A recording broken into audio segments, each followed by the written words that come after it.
Pasangan suami isteri yang dilaporkan hilang bersama anak mereka sejak 20 Julai lalu direman selama 4 hari bagi membantu siasatan berkaitan kes hutang bermain kutu.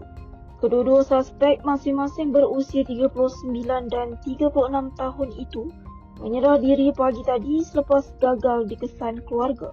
Menurut laporan, bapa kepada wanita terbabit berusia 62 tahun membuat laporan polis lepas gagal menghubungi anak perempuan, menantu dan cucunya. Perintah reman dikeluarkan Magistrate Nur Syaliati Muhammad Sobri di Mahkamah Jitra hari ini sehingga Ahad.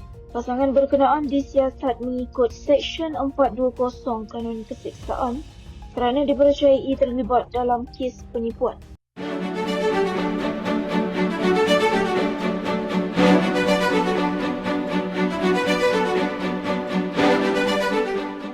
Masih mencari sofa yang betul-betul ikut style korang? Di Fera Design, anda boleh customize sofa anda sendiri daripada desain, warna hingga ke pilihan fabrik.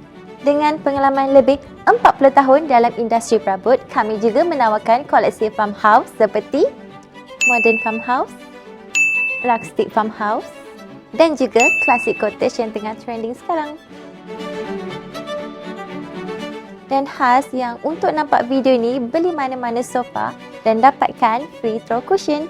Jom datang ke cawangan Fera Design yang berhampiran dengan rumah anda dan cipta sofa impian anda hari ini tertaluk terma dan syarat.